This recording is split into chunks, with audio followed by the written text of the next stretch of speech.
Good morning, good afternoon, good evening to our dear listeners, wherever you are. My name is Lorosa'e Costa, and I will be the host for today's podcast. As you have read in our title, this individual that we have right now was someone that we're very excited to see and to hear his experiences and ideas. Without any further ado, now I would like to introduce you to Senor Laura Maubere Horta. Boa tarde, senhor. Boa tarde. Boa tarde. So, before anything else, I would like to say thank you for your time with us in here in Multi-Science Academy. Before anything, I think our dear listeners would like you to introduce yourself first. Okay. Yes. Also, my name is Loro Horta.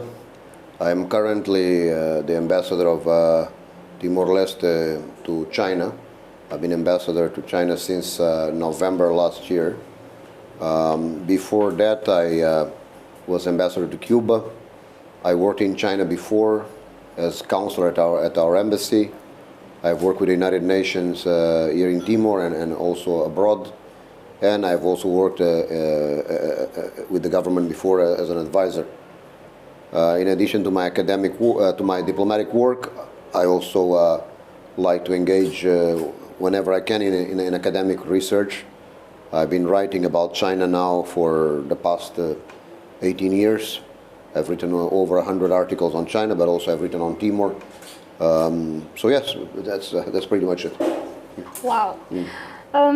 Well, before we go to our theme, which is we will be talking about youth and leadership, I would like to dive into your personal information. I find it interesting. Is it your name Loro Maubere Horta? Maubere Lorosa'e. Maubere Lorosa'e de Silva Horta. De Silva Horta. Yes. Okay. I find it interesting that Loro and Maubere, because and Lorosa'e, they're Tetum. And as the reason, my mom is from another municipality. Because my mom is from another municipality, she speaks Mambai. So Maubere in Mambai, it's coming from two words, which is Mau and Bere, where Mau means money, Bere means name. No. And when I read more about it, Maubere in the political dimensions, it refers to people of East Timor, people with humble background, barefoot, and downtrodden. Yes. So I'm curious, as someone who carries this name, these words in your name, how do you feel about it? I mean, my mother explained to me when I was young, a long time ago, that the name Maubere was used by the Portuguese as a way to demean the Timorese. If someone said you are a Maubere, it means like you are an ignorant, you are a poor person. In other words, in English, it would be like you're Joe Nobody, if you will. But as Timorese nationalism began to rise in the late 60s and 70s, the Timorese political leadership begin to use the term Maubere as with pride. Yes, we are Maubere, so what's the problem? We are proud of that. The idea of Maubere was my father's idea because my mother only wanted to call me Lorosa'e. But then my father went and registered me and he didn't tell anything to her and just said the name Maubere. When I first, of course, now I've been coming to Timor very, very often. I've lived here before. I've worked with the UN here. I've worked with the government here. So at least in Dili, more people begin to know me. But in the beginning, when I began to arrive in Timor, people didn't know me. So I would be in the airport, and the immigration would look at my passport and say, Maubere Lorosa'e, and they will call their colleagues, and come and see this guy. I say, but this is your real name? I say, yes, this is my real name. Oh, okay, good. Sometimes I would, one day I was in Hospital Guido Valadares. Yes. I went to see the eye doctor, so I was waiting. There's a lot of people, so everybody's waiting to see the doctor. I wait for about maybe an hour, then the nurse came and said, Maubere. I got up, it's me. And then she looked at me, Maubere Muti. So yeah, yeah, that's I me. see.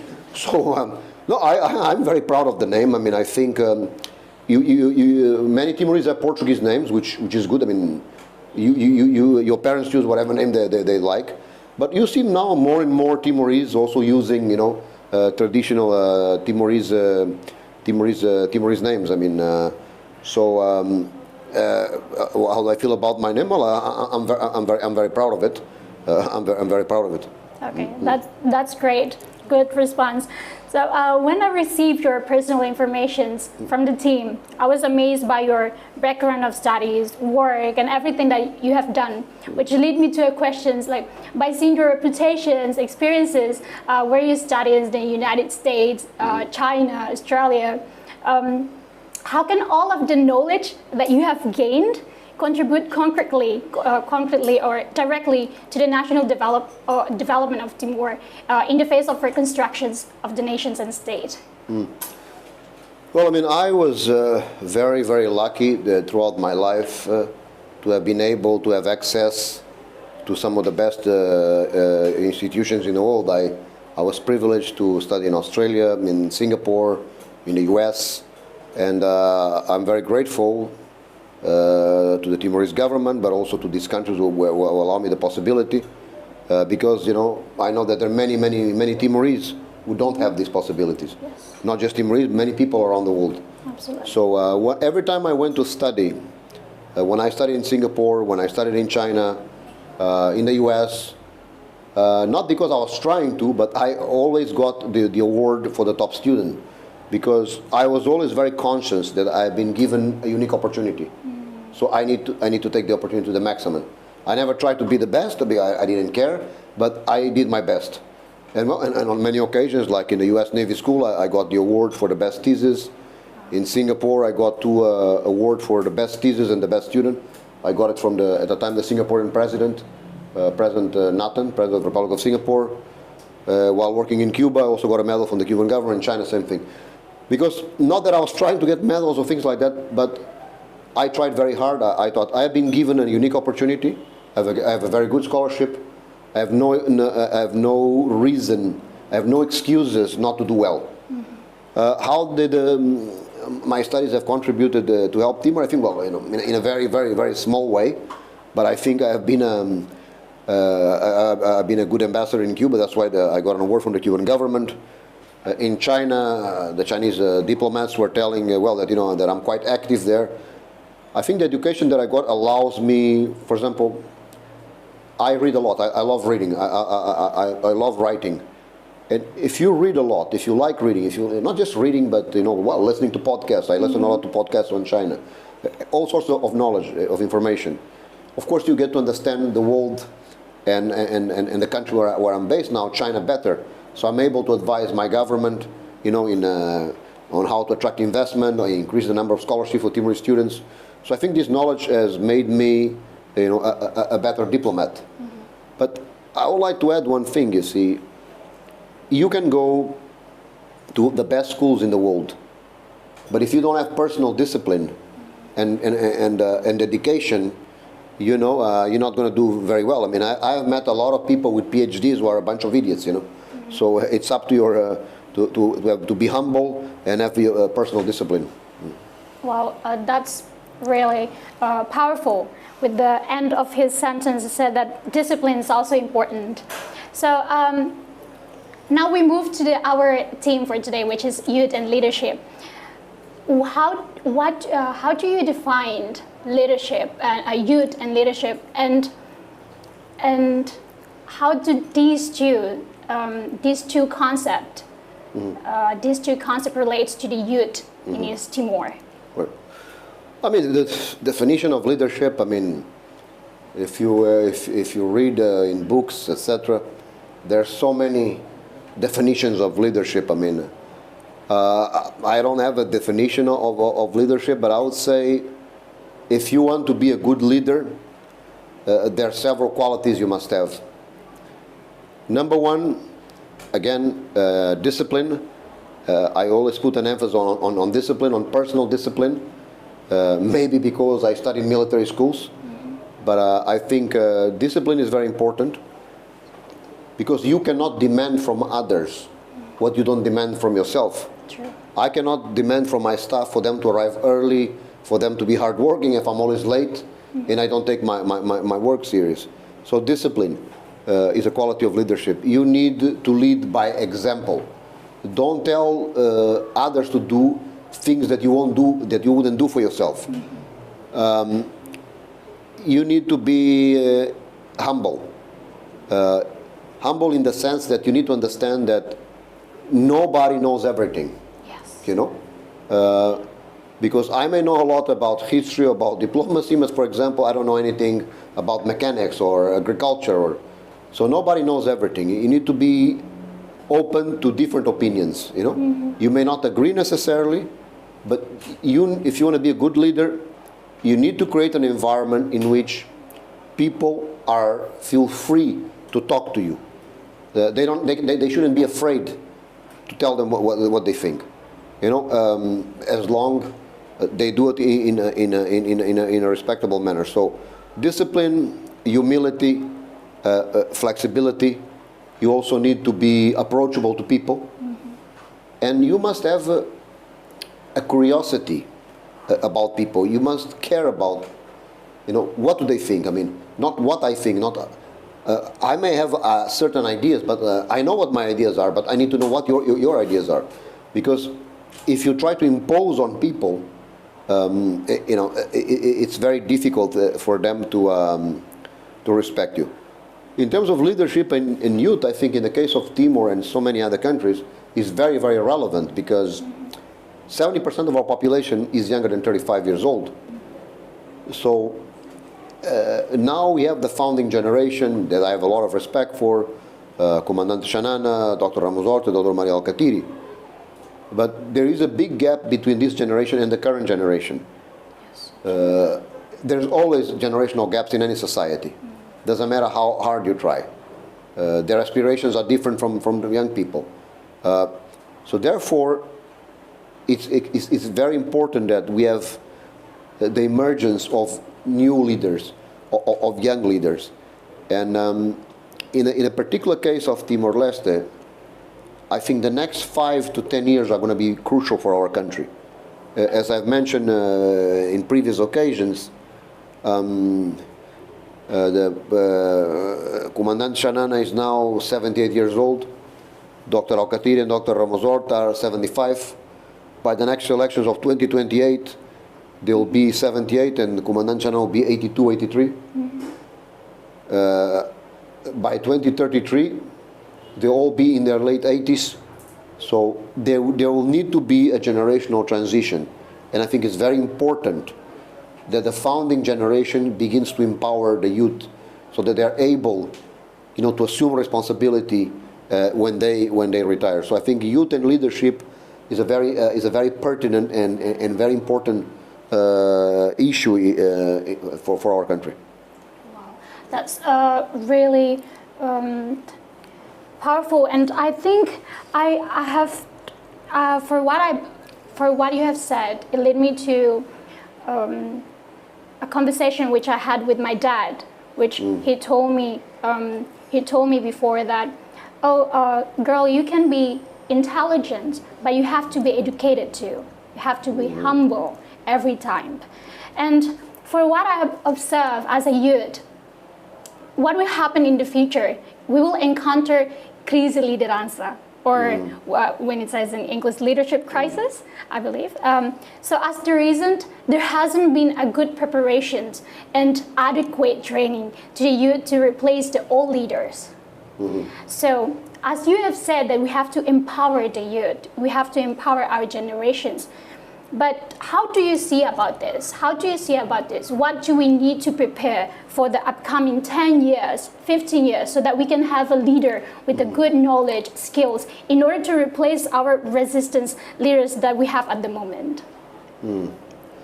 Well, President Ramos Horta is currently promoting some forum, some movement in which he's trying to bring some of the most well-educated, well-trained Timorese, but also some of the more honest individuals because sometimes you may be highly educated, you may have a PhD or a postdoc from Harvard, but you may be a crook, you may be corrupt.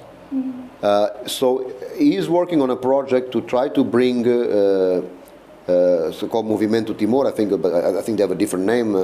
I do apologize on, but the idea is to bring people, young people from all different types of political parties.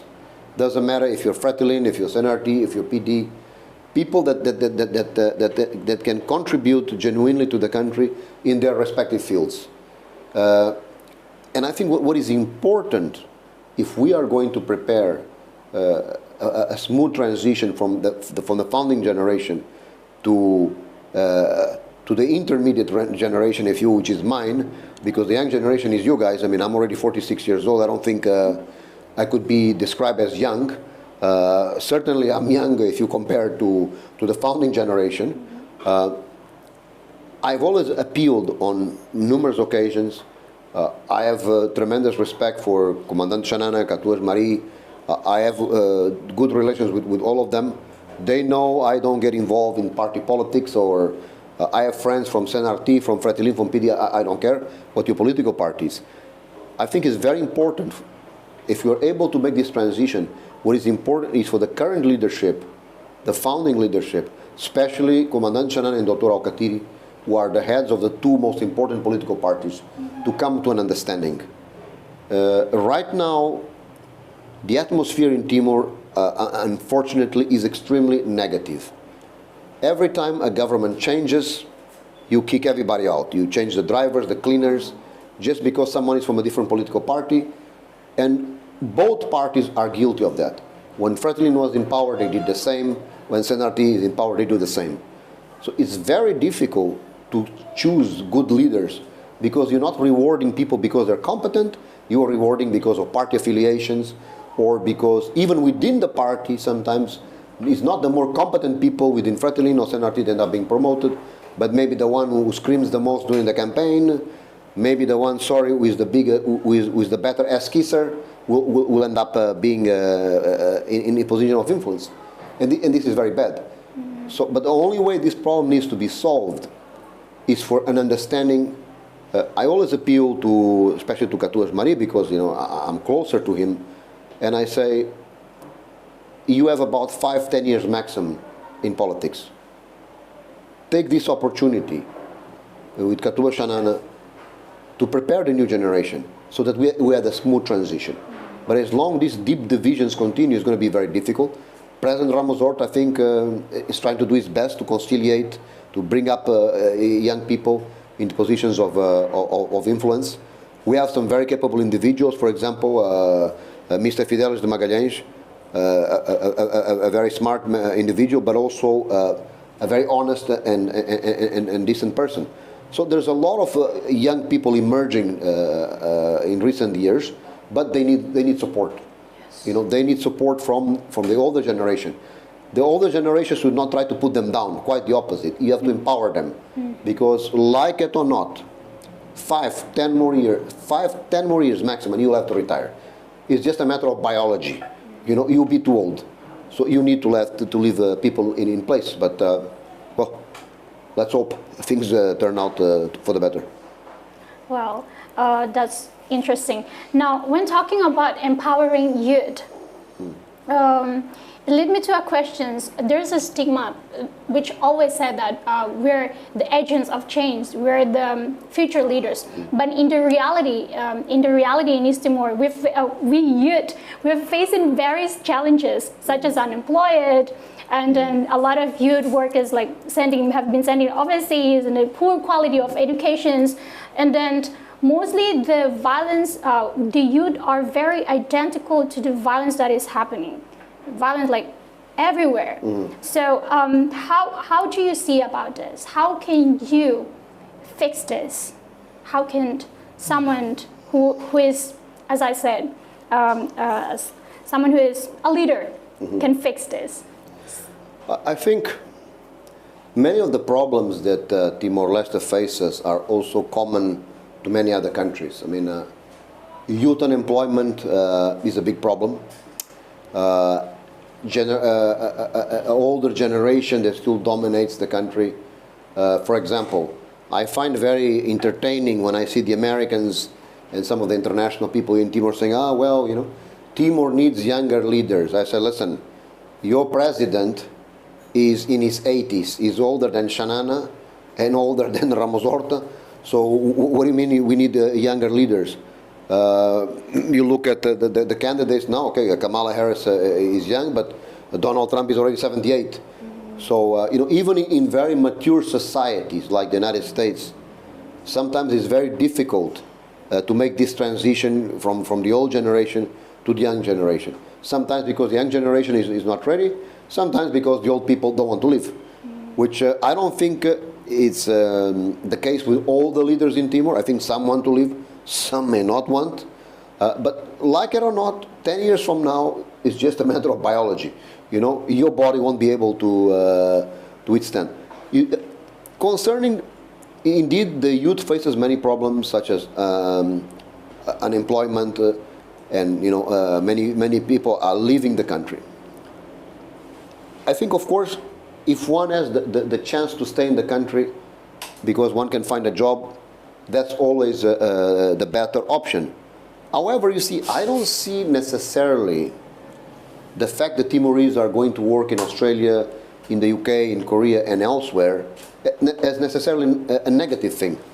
Because many of them are able not just to send money back to their families, and therefore alleviating the problem of poverty and unemployment in the country. But many of them, when they go abroad to places like England, like South Korea, they get new work ethics, more discipline. They come with a different mentality. And if some of them return to Timor, I think they may be able to have a more positive contribution. They live in advanced democratic countries like Australia, like South Korea, like the United Kingdom, like Portugal. They probably will come back politically more mature. They have seen the world, better discipline, because in places like the UK, if you don't work well, you starve and that's it. And it's not like in Timor. In South Korea, you have no work discipline. They send you back. So I think this could be positive. You have many countries, for example. One of the most successful countries in Africa, Cape Verde, we share so many things in common with us.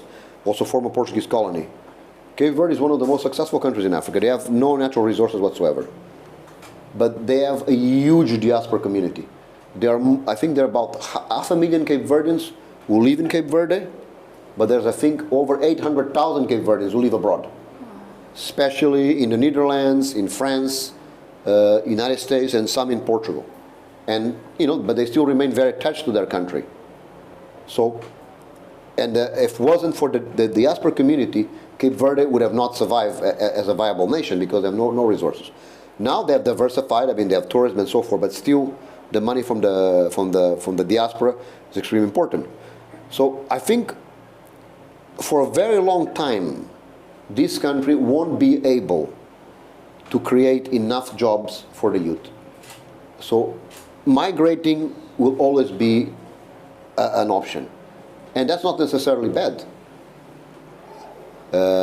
Many Timorese now are going to Australia, to Korea. Maybe they're doing sort of low-end jobs, manual work. But who knows?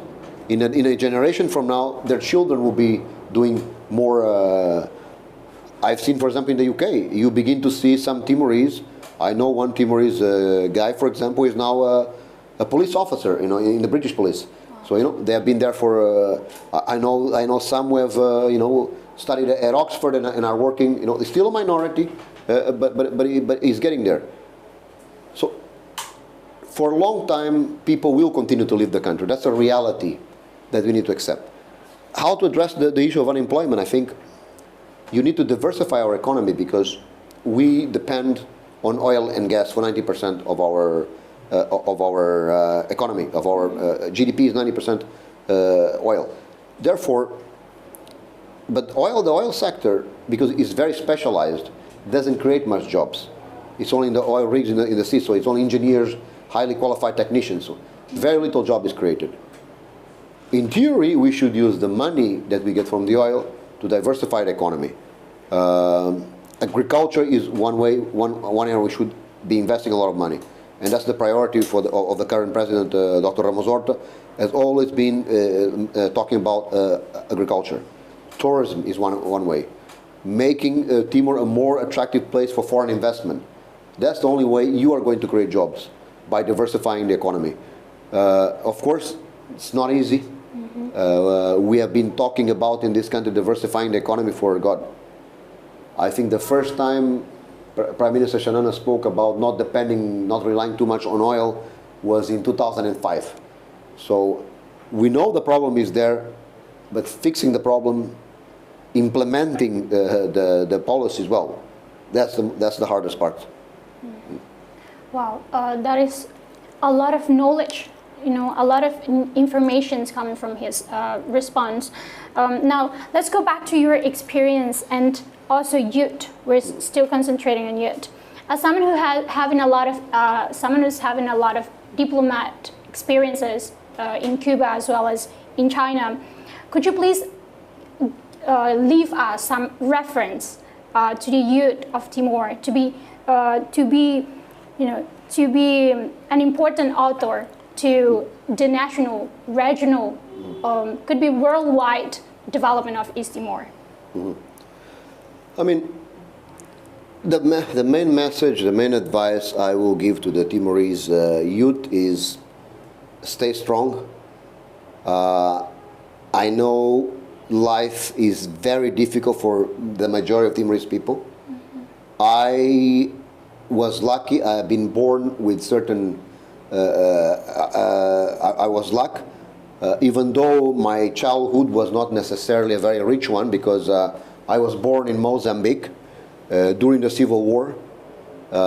For many years, sometimes even food we don't have enough. Sometimes we have to eat fish and things like that, dry fish all the time.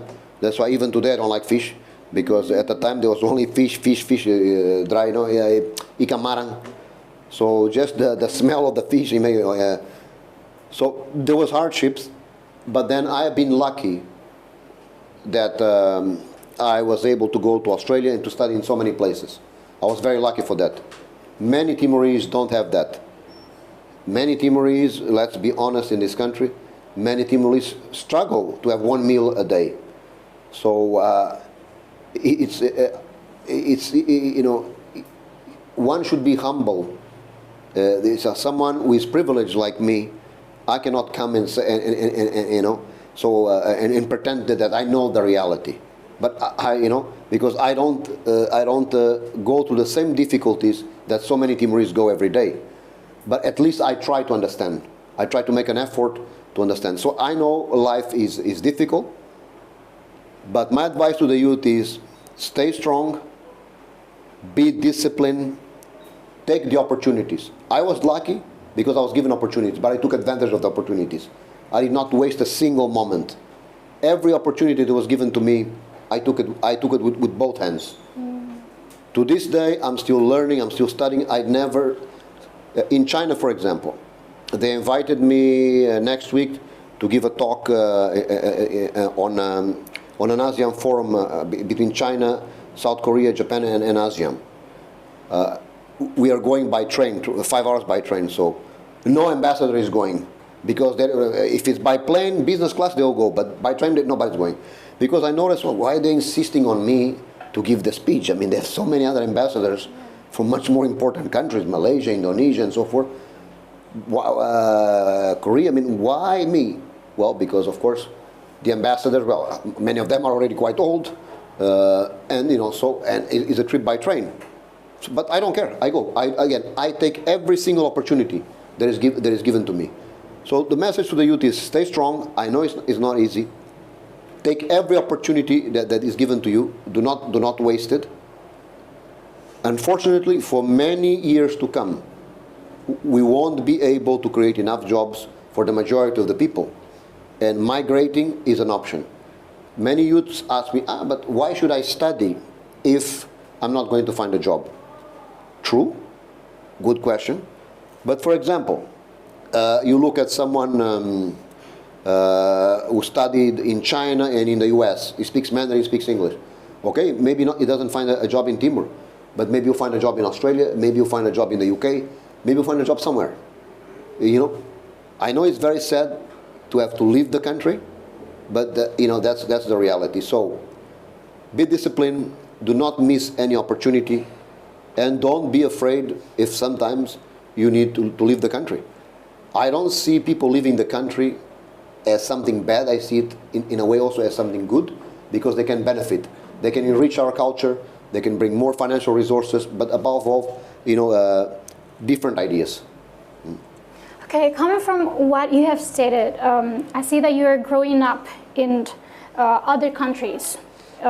So now you're representing, and then growing up in other countries, but right now you're representing Timor-Leste in China. So my question is, can you still blend into the Timorese society there, or do you find it hard? Any situation that is hard to understand their point of view, as the reason you have lived in a different culture since you were young. Yes, I mean, indeed, because I've spent a lot of time abroad. The maximum I spent in Timor was between 2008 and 2012, almost 4 years, when I worked with the UN. Then when I finished my mission in China, I came back 2020 to 2023, you know, and then I lived before here. So always 4 years out, 4 years in. So of course you learn a lot from other cultures, and sometimes it's difficult to understand the mentality or the culture here in Timor. The way I try to address this issue is, first of all, by recognizing that, you know, that sometimes you struggle to understand the culture. You're born abroad, there's big differences between the mindsets. And this applies to me and to many other Timorese who grew up abroad. And not just that, imagine some Timorese who have been working in the UK now for 20 years. Of course, they know more about the UK than they know about Timor. So the first step is to recognize that, look, you have this disadvantage. You know, there's many things about Timor that you don't understand. And once you have accepted that, what I try to do is to ask opinions. Like in our embassy in China. If I'm not so sure about something, I will ask some of my staff, some of the older Timorese persons who are there, like the military attaché, like the immigration attaché. Say, listen, do you think it's okay if I do this? Will this be accepted in our culture? You know, don't be afraid. Recognize. First of all, you have to recognize you have this limitation, and then get help and try to overcome it. But you know, now more and more, I feel very comfortable here in Timor. I told Minister Bendito Freitas, I said, my mission in China, I wanted to finish in June 2027. And my plan was to come back to Timor, and for the next 5 years, I have no plan to go anywhere. Don't give me any ambassador posts. First of all, because I'm tired of living in different places, you know. When I arrived in China last year, I have 2 suitcases. You know, actually one of them was half full. So I've been moving around the world constantly. So I think it's time to settle. And now more and more, you know, I feel comfortable here. I understand the people more and more. I have increasing a great number of friends. So I feel quite comfortable and living here. And my plan is to stay here, you know, at least for the next 5 years, not going anywhere, because I want to make a contribution in one way or another. Because you know it's very easy to be abroad all the time and you know and make comments. You know, you can do this, you should do that. Well then come back and do it. You know. So in 2027, I want to come back and do something. But you see, these issues of cultural misunderstandings or having to readapt to your own culture, to your own land, you know, my parents went through the same process. See, my father spent 24 years abroad fighting in the diplomatic front. So, of course, when he got back to Timor, the Timor that he found was totally different from Portuguese Timor. And same thing with Dr. Alcatiri. I'm sure even Katua Shanana, after 7 years in Sipinang, when he arrived, you know, some things have changed. So, again, the most important thing is to recognize that you have this limitation, and then, you know, with the help of others, try to address it. Well, from what you have said, it lead me. I'm really curious about this, and I wanted to ask you, what was your dream when you're in my age? Did you dream of becoming a diplomat, or was it because of your influence by your environment that pushed you to be in this area? Well, when I was young, like so many young people, I changed my mind very often, you know. First, when I was 14, 15, I wanted to be a marine biologist because I love the sea, I love diving, you know, I love nature because, you know, I grew up in Mozambique in Africa, by the coast, so I wanted to be a marine biology. By the time I got 17, 18, I was divided between becoming an archaeologist or a historian, because I liked history a lot. But then as I arrived in Australia, you know, this was the late 90s, a lot of things were happening in Timor. This was just shortly before the referendum. Then I began to develop a lot of interest in military studies, in international relations. But at the time, I have no ambitions really to become, I wanted to study defense and security studies, but I wanted to become an academic. More not teaching much at university, but I always loved research. So my dream was to work in a big think tank, maybe in Washington, like the Council on Foreign Relations, or maybe the Center for Strategic and International Studies, CSIS. And the first time I was sent abroad as a diplomat from Timor-Leste was in 2013 when I went to China as counselor. And at the time I wanted to go as counselor also because I've been writing a lot on China, and I said, oh, it would be fascinating to be a counselor in China. This will allow me so much access to information that, you know, that for my academic research will be good. So I've always been combining diplomacy and academic research, and I like both. So I never had a plan to become a diplomat, but I love my job as a diplomat. I mean, I'm very grateful. The first person that gave me the opportunity to become a diplomat was at the time in 2012 Minister of Foreign Affairs Zé Luís Guterres. Who I worked with him 1 year as advisor in Menec. Then he sent me to China. I'm also very grateful to General Tao Matarruak. He's the one who sent me as ambassador to Cuba. And of course to the current government for sending me to Beijing. And Beijing is a major and important post. I've always dreamed of going back to China as ambassador. You know, so to be a diplomat is an honor. You represent the country. It's a serious responsibility. A lot of people think that to be an ambassador is to drive in a fancy car, go to cocktails, and do nothing. No.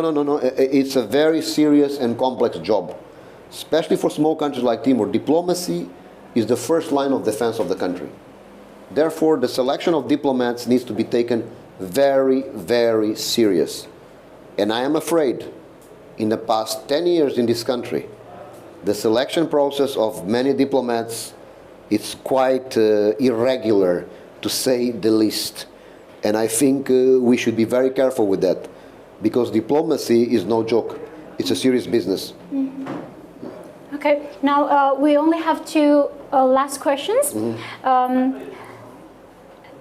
The next questions will be, what is the type of a diplomat, a good diplomat that you believe that it is really need to be known by the youngsters? A good type of diplomat. Okay, I think there are a few qualities that you definitely need to have. We go back again, and I think this applies to any occupation if you want to be successful. Discipline. You must have discipline. You must have working habits. Because as I've mentioned, many people think that to be a diplomat is to be a lazy guy who goes to cocktails and does nothing. No. So discipline is important. Not just for diplomacy, I think in any aspects of life. You must have a love for reading. You must have curiosity about the world. You must have a desire to know about other cultures. You know? I have met so many diplomats who live, say, in China, and you ask them basic things about Chinese history, they don't know. They have no curiosity. I said, how could you be in China an old nation, such a marvelous nation with a unique history. How can you not be curious? So, discipline, curiosity. You need to be curious. You need to want to know about the world so that you can do your job well. If you don't know anything about Chinese culture, or about their politics, or about their history, their mentality, how are you going to do your job there? True. So, knowledge, habits of reading, discipline is very important. The other thing that is very important also for a diplomat, you need to have an open mind. You need to be tolerant of other cultures. You cannot go you're supposed to say to a country and say, well, all these guys are all idiots, they're all this, no. You need to have an ability to understand people. Even if you don't agree with them, but you try to understand them, not to judge them. It's so easy to judge people. I could say, well, Timorese are lazy, for example. You're judging. Isn't it much interesting to know why are they lazy? Well, maybe because they don't have good nutrition. People don't eat well, so they're not very motivated to work. Maybe because in the office they have no air conditioning, it's too hot, they don't want to work. Maybe their salary is too low. Maybe the level of education, it maybe comes from a dysfunctional family. Then it's much more interesting to try to understand than to judge. Any idiot can judge. So I think be flexible, tolerant, disciplined, and you need to be eager to learn. See, I grew up in Mozambique, okay? My youth was not very, very privileged. I mean, I have my first air conditioning in my room when I was 15 years old. I grew up until the age of 8, not in the capital of Mozambique. I grew up in a farm in Zambezia, where we have no TV, there was nothing there. But I always find time, every time someone will give me a book, I'll read the book all the time. I always wanted to know. My favorite toy, if you will, was not a car, was not a plane, was Atlas. Atlas, a map, a big book of maps. Mm-hmm. So I would go and look at different countries and say, oh, how would this country look like? About this, one day I would like to go there. I always try to think beyond the place where I live, So to be a good diplomat, above all, you need discipline, you need humility, flexibility, but also curiosity.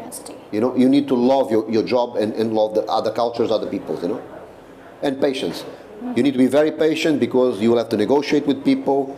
People are different from you. I must say sometimes I'm not very patient, perhaps because of my military education, but I'm trying, Mm-hmm. Nobody's perfect. Yes, absolutely. Well noted. Now, the last questions will be, it is regarding you, sir, Senior Ambassador. How does it feel to have a father who is a great figure to to a country? And how does it feel to have a father that you also call him a president? Well, sometimes it's good, sometimes it's bad. For example, like as I mentioned before, when I came from Cuba, after more than 5 years as ambassador, after being considered one of the most active ambassadors in Havana, and so far the only Timorese ambassador to have won an award by the Cuban government. There have been not just Timor, there have been many other countries who have had ambassadors in Cuba for many, many, many times, and they never got that award. It's called the Friendship Award. After doing the job that I did in Cuba, I arrived in Timor. The government at the time was very upset with my father, so no job for this guy. 7 months, no job. Okay, because my family name is Horta. Well, great, thank you. Sometimes also it's quite annoying because people always think, he's in that position because of his father, But now things are different. When I was appointed ambassador to China, it was kind of a bit funny, because of course it's my own father presenting, give me the credentials. I even make jokes with him. I said, listen, no need for ceremony, You can give me the letters at home, just during breakfast, and then, but of course, and there were people on social media say, this is nepotism, and so forth and so forth. So there were about 196 comments. but there are only 5 were negative. So 191 were positive. So I think slowly with time, the Timorese people have begun to know me and say, well, no, it's not just because of his father. He works, he is disciplined. I mean, my Facebook, people can see the work I do in China every day. You know, the reason why I'm active on social media is precisely because of that. So that people see the work that I'm doing and compare to the others, you know. So, on a personal level, of course, I'm very proud of what he did for this country. I think he's a great diplomat.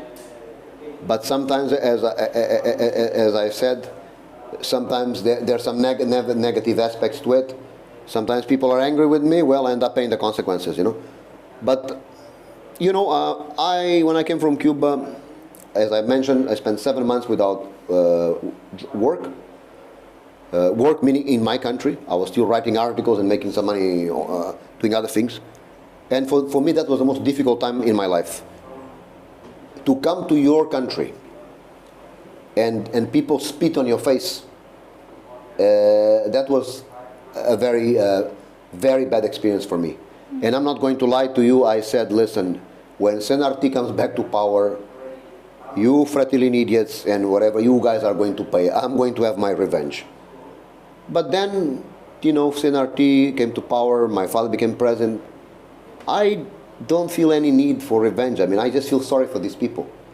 Because if I'm going to have revenge on them, then I'm behaving exactly like them. Exactly like them. So I don't hate them. I feel sorry for them because, you know, you're pathetic. And we need to put an end to this cycle in Timor. This is what is destroying this country. A government changes, you kick everybody out. Oh, because you're threatening out. So if we don't put an end to this cycle of revenge and counter-revenge, it's going to be very difficult to build a country. As I said, I think the way I was treated was very unfair, but hey, I'm not angry. My best way, the best revenge that I have for this kind of people is doing a great job as ambassador to China and for them to see my job. That's the best. That's how you answer to this kind of people. And unfortunately, this behavior exists in all political parties. It's not just Fratellini, which is good, or Senarti is bad. This political revenge has been a cycle in Timor that is destroying, you know, our institutions. Well, thank you for sharing. I hope that we have more time to talk about this. So that will be the end of our podcast for today, today's episode. Thank you, obrigada, Senor Ambassador. Our dear listeners, that will be the end of our episode with Senor Lorosa'e.